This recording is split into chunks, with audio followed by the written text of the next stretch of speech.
Fala aí pessoal, sejam todos muito bem-vindos a mais um vídeo aqui no meu canal no YouTube. Eu sou o professor Rafael Barbosa, sou professor de ciências em geral aqui no YouTube, tá? Gente, antes de começar esse vídeo é um pouquinho diferente, a gente não vai falar de química nesse vídeo, mas eu queria dar uns avisos para vocês. Se você não se inscreveu ainda no canal, desce o player aqui embaixo, clica no botãozinho de se inscrever e ativa o sininho para receber todas as notificações. E tá vindo aí para vocês as nossas lives, onde nessas lives eu vou ter dois momentos nessas lives. O primeiro momento em que eu vou resolver questões, algumas questões, vai ser uma live bem mais específica.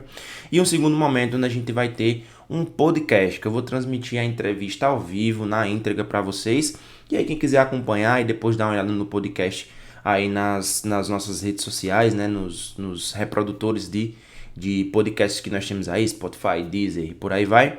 Eu vou disponibilizar esses podcasts depois. E ainda não tem o link, não deixei o link aqui para vocês na descrição, mas logo em breve nós vamos ter esse link para vocês, tá certo? Então essas são as duas novidades aí que estão por vir aqui no canal.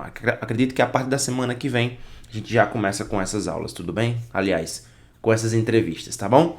Bom, minha gente, hoje nós vamos falar um pouquinho de algumas coisas diferentes, né? Como a gente sempre fala aqui no canal, hoje a gente vai falar sobre farmacologia da diabetes.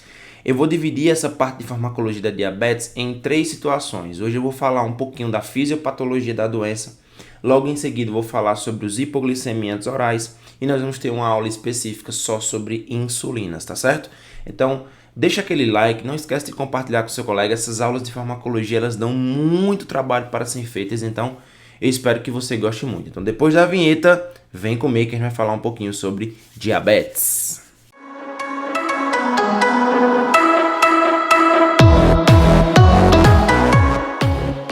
Então, olha só, galera, falando sobre diabetes mellitus, né, eu acredito que eu penso que todo mundo, né, você que está assistindo essa aula, conhece pelo menos uma pessoa que tem diabetes, ou então tem algum familiar seu, né, que tem diabetes mellitus, seja do ponto de vista genético, enfim. Então, o que é diabetes? Diabetes, na verdade, é um grupo heterogêneo de síndromes multifatoriais. Isso tem que estar muito claro para vocês, tá? Multifatoriais, ou seja, vários fatores que se caracteriza pela elevação da glicemia de jejum. O que significa glicemia? Glicemia, pessoal, é o nível de glicose no sangue, beleza? Então, o nível de glicose no sangue determina a nossa glicemia. E isso é causado pela deficiência relativa ou absoluta de insulina. E por que a gente fala dessa diferença entre deficiência relativa e absoluta? Porque a deficiência relativa é quando você tem, por exemplo, pacientes diabetes mellitus tipo 2, que são aqueles indivíduos que produzem a insulina, porém as células, os músculos ou até mesmo os receptores são resistentes a essa insulina que ele produz. Já quando é a deficiência absoluta, é quando o indivíduo realmente não produz a insulina, tá certo? A diabetes mellitus é a principal causa de cegueira e amputação em adultos, além de falhas renais, danos neurais, ataques cardíacos, AVCs e por aí vai. Digamos que ela é a porta de entrada para diversos tipos de outras doenças que podem aparecer, e você vai entender como é que esse mecanismo acontece, tá? A diabetes mellitus ela é dividida em dois grandes grupos, a mellitus tipo 1, que tem aproximadamente 150 mil novos casos por ano. Claro que esse dado epidemiológico pode ser modificado de acordo com a característica, né, de acordo com o ano e tudo mais. E a diabetes mellitus tipo 2, onde a gente tem aí uma quantidade muito maior de pacientes ano, chegando na casa de 1,3 milhões de casos. Além das diabetes transitórias, estas são aquelas diabetes gestacionais, ou que elas aparentam em determinada fase da vida, elas aparecem e posteriormente elas somem, ok? Aqui eu trouxe para vocês um resumo com as principais características entre diabetes mellitus tipo 1 e diabetes tipo 2, tá? Então vamos lá. Idade de início da diabetes mellitus tipo 1, geralmente durante a infância ou puberdade, né? Os sintomas vão se desenvolver rapidamente. Já tipo 2, frequentemente após os 35 anos, e os sintomas vão se desenvolver gradualmente. O estado nutricional no momento da doença. Diabetes tipo 1, frequentemente os pacientes são desnutridos. Diabetes tipo 2, obesidade geralmente presente. Eu sempre falo geralmente presente, por quê? Porque muitas vezes as pessoas não entendem que você pode não ser, como é uma síndrome multifatorial, você pode não estar obeso e apresentar diabetes tipo 2, tá bom? Obesidade também vai ser um tema de aula que nós vamos falar depois. A prevalência, 10% dos diabéticos diagnosticados são do diabetes mellitus tipo 1 e os outros 90 são diabetes tipo 2. Predisposição genética moderada e muito forte na tipo 2. Então, geralmente, essa resistência à insulina pode ser acarretada por fatores genéticos, tá? Defeito ou deficiência. Células beta são destruídas na diabetes tipo 1, eliminando a produção de insulina. No caso do tipo 2, existe uma resistência à insulina, combinada com a incapacidade das células produzirem quantidades adequadas. É por isso que muitas vezes o paciente que tem diabetes mellitus tipo 2, com o passar do tempo, ele passa a ser dependente de insulina, porque as células não produzem mais uma quantidade suficiente de insulina e isso pode acarretar nessa, não vou dizer transição, tá? Mas pode acarretar também nesse fator de utilizar a insulina mesmo sendo diabético tipo 2, tá bom? A frequência de cetose, né? Para quem não sabe, pessoal, cetose é o acúmulo de corpos cetônicos, tá? Esses corpos cetônicos, eles são produzidos de diversas formas e eu vou comentar com vocês como é que isso acontece no caso da diabetes, tá bom? Na diabetes tipo 1 é comum, já na diabetes tipo 2 isso é mais raro. Insulina plasmática no tipo 1 baixa e ausente, alta no início da doença e baixa na doença crônica. Lembrando para vocês o que eu mencionei no quadro anterior, tá certo? Complicações agudas, cetoacidose, como eu já falei, né? A frequência de cetose na tipo 1 é maior. E estado hiperosmolar, que nesse caso é aumento da osmolaridade do vaso sanguíneo, né? Você vai ter ali uma quantidade de insulina muito grande no vaso e isso aumenta a osmolaridade, tá?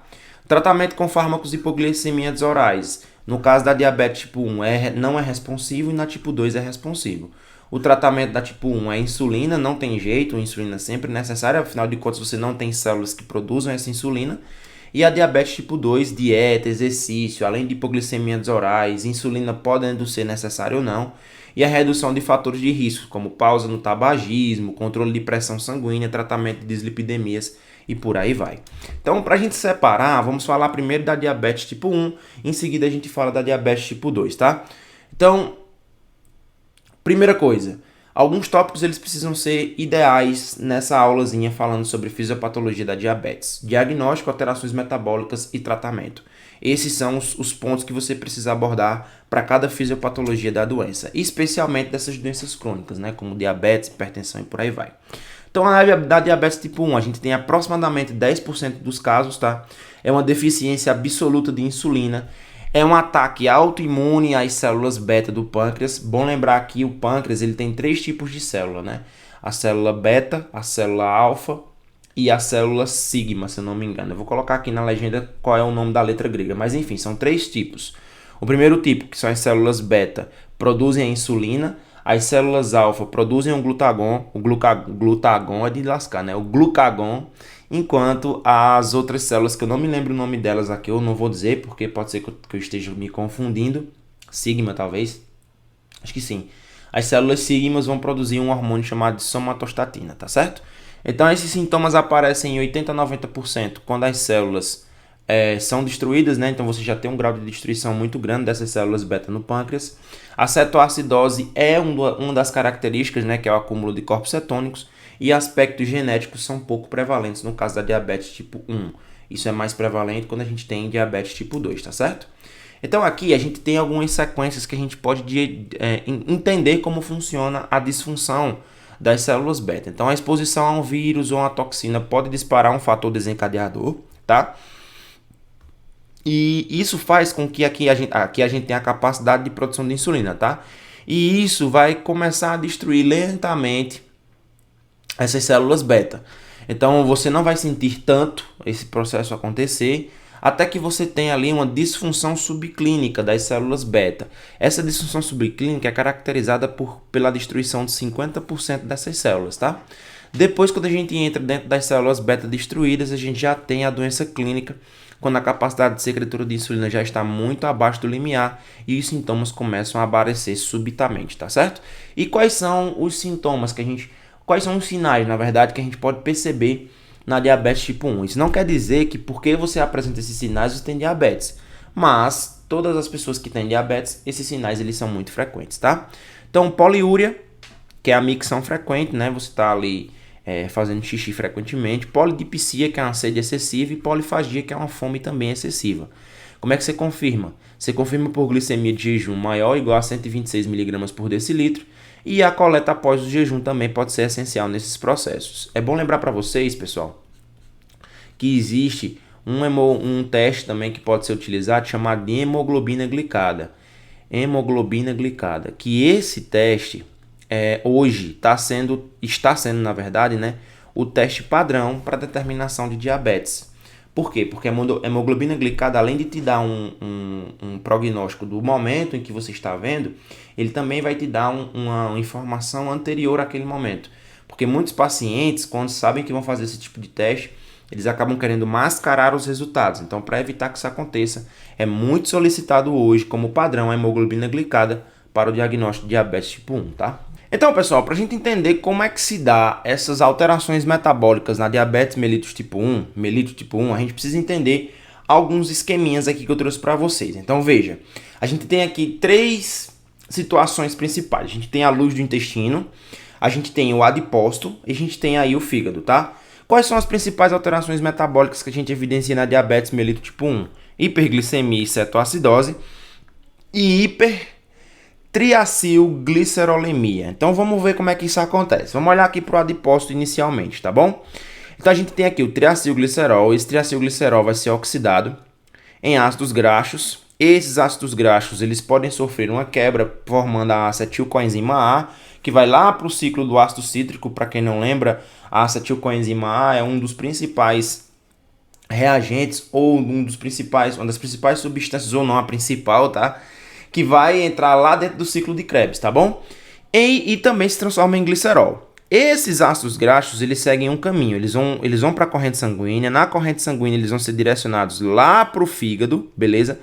No fígado, eles vão ser metabolizados em alguns metabólitos. Esses ácidos graxos podem ser quebrados em triacilglicerol e transformados em VLDL, que esse VLDL pode se acumular no vaso, sendo um fator muito importante na doença cardiovascular, tá bom? Para quem não lembra, essa aqui é uma proteína de baixíssima densidade, tá?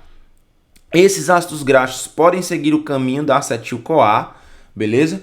Essa acetil-CoA pode se acumular porque não há substrato suficiente no ciclo do ácido cítrico, nesse caso, no ciclo de Krebs, ocorrer a formação de corpos cetônicos e esses corpos cetônicos irem para a luz do vaso, né? Ficarem disponíveis, gerando uma cetoacidose, tá? Esse é um dos caminhos. O glicerol ainda lá no adipócito, ó. Esse glicerol pode ser utilizado como um precursor de gliconeogênese, né? Esse precursor de gliconeogênese pode gerar o acúmulo de glicose lá no sangue. Você vai ficar produzindo ainda mais glicose no sangue, que isso é um efeito do glucagon, tá?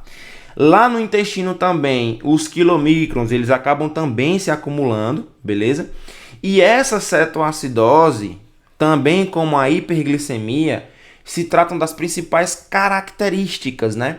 As principais características da diabetes mellitus tipo 1. É bom lembrar para vocês, pessoal, que essas alterações metabólicas, elas são todas concomitantes, tá? Elas acontecem todas ao mesmo tempo. E essa mobilização muito grande gera um acúmulo muito rápido, tanto desses corpos cetônicos, quanto de glicose, quanto de ácidos graxos, tá? E lembrando para vocês um detalhe importante, esses ácidos graxos, eles são os precursores de problemas cardiovasculares, tá bom? Então é muito comum também pacientes que têm diabetes descontrolada, descompensada, melhor dizendo, eles apresentarem até mesmo placas de ateroma, ok? Então é importante lembrar desses detalhes, porque na maioria das vezes a gente vê sempre essas doenças associadas por conta das suas alterações metabólicas, tá bom? O tratamento da diabetes mellitus tipo 1, insulinoterapia, tanto por administração subcutânea quanto por bomba de difusão. Tem que ter cuidado com crianças, por quê? Porque em crianças é muito comum a gente ver a hipoglicemia, tá? A hipoglicemia. Então é bom a gente ter essa noção de que a insulina ela é realmente utilizada nesse processo de fabricação, né? Nesse processo de tratamento real da diabetes mellitus tipo 1. Porém, se você não tiver cuidado, não tiver você não observar bem os efeitos da insulina, você pode gerar uma hipoglicemia muito grande, chegando até convulsão e por aí vai, certo? Então aqui eu trouxe para vocês as médias de concentração de glicose sanguínea tipicamente observadas em diabéticos dependentes de insulina. Então, tratados com... Então aqui eu tenho porcentagem de hemoglobina, né, onde a gente consegue ver. Então a gente tem a média normal de glicose em indivíduos não diabéticos, né? Aqui a gente tem a média de glicose em pacientes tratados com terapia intensiva de insulina e a média, né, de glicose em pacientes tratados com terapia padrão de insulina, tá bom? Então aqui a média normal é de 100 para pacientes que não tem problema, na terapia intensiva 150 e na terapia recorrente entre 200 e 250, tá? A terapia intensiva resulta em um aumento de 3 vezes mais da frequência de hipoglicemia, por isso que em hospitais a gente tem um cuidado muito grande na utilização de insulina. E muitos médicos acreditam que o risco aumentado de hipoglicemia que acompanha a terapia intensiva é justificado pela diminuição substancial na incidência de complicações a longo prazo, como retinopatia, nefropatia diabética. Lembrando que você pode ter problemas tanto renais quanto problemas de circulação nos olhos, por isso que acontece muito essa retinopatia diabética, certo? Já na diabetes tipo 2, o que a gente tem? É a forma mais comum da doença. 90% da população diabética tem diabetes tipo 2, tá? O desenvolvimento ele é gradual, geralmente assintomático, e você detecta ela com exames de triagem. Então você precisa de um acompanhamento recorrente desse paciente. Os sintomas são semelhantes ao diabetes tipo 1, porém outros podem não estar presentes, né? Por exemplo, polifagia.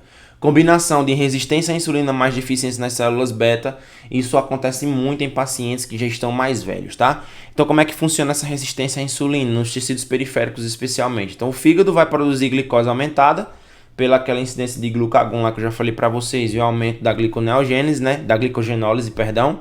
Essa glicólise, ela vai ter que ser captada, né, pelos músculos e tudo mais. E o transportador responsável é esse carinha aqui, o GLUT4. Existem outros, mas esse é o mais importante, tá bem? E automaticamente, se não existe sensibilidade no músculo para esses receptores, a glicose não consegue entrar. Então você tem uma resistência muito grande à insulina. Mas se você fizer todo o acompanhamento de quantidade de insulina no sangue desse paciente, você vai ver que ele tem quantidades normais desse hormônio, tá bom? Então essa resistência à insulina é a diminuição na capacidade dos tecidos-alvo, como fígado, tecido adiposo e músculo, de responder adequadamente a concentrações circulantes normais. Existe uma relação muito interessante entre resistência à insulina e a obesidade, né? A obesidade aumenta essa resistência, embora exista uma produção normal pelas células beta. E a resistência à insulina e diabetes tipo 2, você tem a resistência à insulina por si, não significa diabetes tipo 2. Existe também a questão da diabetes gestacional. Então, olha para esse gráficozinho aqui. Aqui eu tenho um paciente obeso e tenho um paciente normal. Nós vamos ter uma aula depois só sobre obesidade, tá bom, galera? Então, a gente tem que o aumento da insulina sanguínea acima dos níveis basais após cada refeição. Então, veja que quando eu tenho um paciente obeso e um paciente normal, existe uma elevação muito alta, né, de insulina no sangue. Isso acontece com os pacientes obesos, tá bom? Aqui a gente também tem a glicose sanguínea é mantida dentro da mesma faixa estreita durante o dia em ambos os indivíduos com peso normal e obesos. Então, veja que a gente tem aqui uma faixa de insulina também semelhante, mas a secreção de insulina em pacientes obesos é bem maior, o que pode gerar a longo prazo uma resistência maior também. Causas da resistência da insulina: o aumento de peso, a idade, além de aspectos genéticos, eles são também muito prevalentes nesses casos. Então, aqui eu trouxe para vocês uma linha do tempo. Nessa linha do tempo, a gente tem primeiro indivíduos obesos desenvolvem resistência à insulina, a qual pode preceder o desenvolvimento do diabetes por 10 anos ou mais. Depois, pacientes diagnosticados com diabetes tipo 2 inicialmente mostram resistência à insulina com hiperinsulinemia compensatória, ou seja, existe uma resistência à insulina, mas o corpo começa a fabricar um pouco mais porque ele percebe que não está havendo a absorção de glicose do jeito certo, tá? Da maneira correta. Por último, ocorre subsequentemente disfunção nas células beta, o que é marcado pelo declínio da secreção de insulina e uma piora na hiperglicemia. Então, inevitavelmente, muitas vezes os pacientes que têm diabetes mellitus tipo 2, eles apresentam a necessidade de ir até a utilização de insulina, porque as células beta acabam falhando nessa produção, ok? E aí, qual é a progressão natural da doença, né? A progressão é a resistência à insulina positiva, isso acontece por genética, obesidade, estilo de vida sedentário e envelhecimento, hiperinsulinemia, tolerância à glicose diminuída, declínio das funções das células beta, diabetes mellitus tipo 2. E isso tudo é ocasionado, né? Essa disfunção também é ocasionada pela genética, toxicidade da glicose e toxicidade dos ácidos graxos livres. Isso pode causar complicações microvasculares como retinopatia, neuropatia e nefropatia, e complicações macrovasculares, como doença cardiovascular e acidente vascular cerebral, que eu já falei para vocês aqui, porque essa causa lá nas alterações metabólicas da diabetes mellitus tipo 2, tá? Então, as alterações metabólicas no diabetes tipo 2, como eu já falei para vocês, além da hiperglicemia, pode ser a dislipidemia, pelo acúmulo de VLDL, de ácidos graxos no sangue. Por isso que muitas vezes pacientes obesos, pacientes diabéticos, além de desenvolver problemas cardiovasculares, também desenvolvem problemas endócrinos pela liberação ou pela presença, né, de diversos tipos de colesteróis aí, de taxas de colesterol alteradas em decorrência da diabetes, tá bom? Então, o tratamento, o ideal nesse caso é manter as concentrações de glicose dentro dos limites aceitáveis para evitar maiores complicações. É utilizado medicamentos hipoglicemiantes em monoterapia ou então hipoglicemiantes mais insulina, além de uma alteração da sua regra de vida, né? Da sua atividade física, deixar de ser sedentário e começar a praticar exercícios físicos. Então aqui eu trouxe para vocês, né, um gráfico que exemplifica essa questão do pouco exercício, menos de 500 quilocalorias por semana, exercício moderado e exercício intenso. Então vê que a incidência de diabetes mellitus tipo 2 é justamente maior naqueles pacientes sedentários, tá? Tanto no índice de massa corpórea acima de 26, como entre 24 e 25, como também abaixo de 24. Então o estilo de vida também pode influenciar no aparecimento desses problemas, tá bom? E o que acontece? Acontece que a gente pode resumir tudo isso nesse quadrinho para vocês, tá? Então se você tem dúvida, se você quer entender como funciona todo o mecanismo que eu falei nessa aula sobre diabetes mellitus tipo 1 e tipo 2, pega esse quadrinho resumo, faz o print dele e dá uma olhada que tem coisa muito bacana para você, tá certo? Então, gente, não esquece que aqui na descrição desse vídeo eu também coloquei para você alguns links que podem te ajudar na tua preparação, no teu estudo, tanto para ensino superior quanto para ensino médio. Espero muito que você tenha gostado dessa aula. Não esquece de deixar o seu gostei, de se inscrever aqui no canal e de compartilhar com outros colegas. Essa aula deu muito trabalho e eu espero que você, pelo menos, me ajude a espalhar essa informação aí para muita gente, tá bom? Então, um grande abraço, um beijo, um queijo e até a próxima, se Deus quiser.